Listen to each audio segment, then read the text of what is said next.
আমার সোনার বাংলায় স্বৈরাচারের তাই নাই এই প্রশাসনের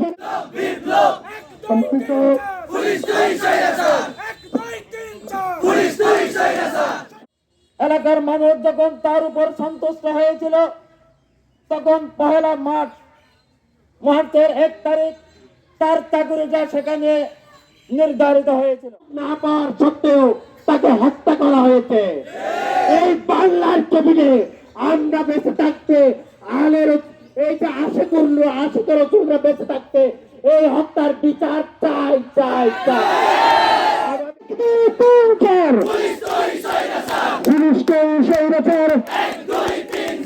আমার সোনার বাংলায় স্বৈরাচারের তাই নাই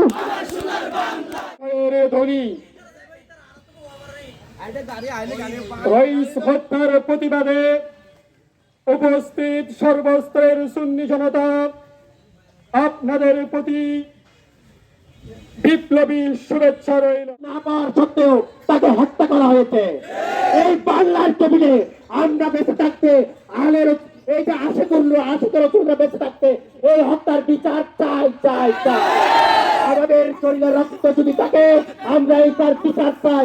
এই থেকে আমরা চুল পরিবারও কিনা হবো না, পিছপা হবো না। আপনি ঐক্যবদ্ধ আছেন? আগামী দিনেও এই ধরনের যে কোনো হত্যাকাণ্ড হতে পারে।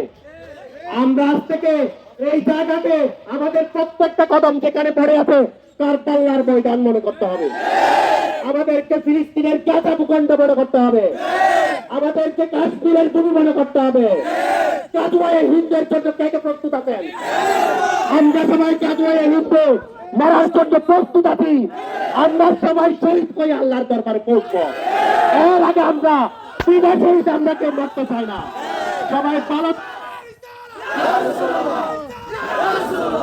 সবাই ভালো থাকবেন, সুস্থ থাকবেন এবং আগামী সামনেও সেই কোন আহ্বানে শহীদ হওয়ার জন্য প্রস্তুতের আহ্বান জানিয়ে আমার বক্তব্য এখানে শেষ করছি। আসসালামু আলাইকুম।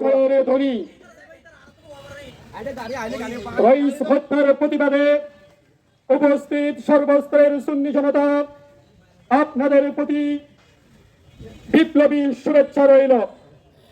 আমরা আজকে বাংলাদেশের সর্বশেষ প্রান্ত থেকে রইস হত্যার প্রতিবাদের মাধ্যমে সাংবাদিক বিন্দু, সরকারি গোয়েন্দা সহ প্রশাসনের ব্যক্তিবর্গদের দৃষ্টি আকর্ষণের মধ্য দিয়ে সরকারকে একটা বিষয় অবগত করতে চাই। আমরা 5ই আগস্ট জুলাই আন্দোলন হয়েছিল, ছাত্রদের আন্দোলন, বৈষম্য বিরোধী আন্দোলনের মধ্য দিয়ে আপনারা ক্ষমতায় এসেছেন, এই কথা ভুলে গেলে চলবে না। বৈষম্য বিরোধী আন্দোলনের মধ্য দিয়ে ক্ষমতায় এসে কোন একটি দল বা মতের দাবিদারি করার জন্য আপনাদেরকে ক্ষমতায় আনা হয় নাই।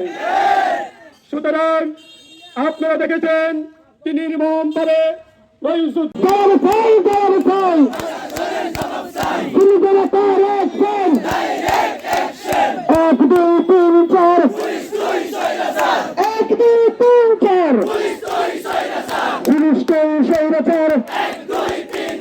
আমার সোনার বাংলায় স্বৈরাচারের তাই নাই এই প্রশাসনে কেনা দেবে এই মর্মে যদি চাইরা দে বাড়ি মারল কেন, বাড়ি হামলা কেন? সংগ্রামী প্রস্তুতি সংগ্রাম সংগ্রামী অফিস সংগ্রামী প্রস্তুতি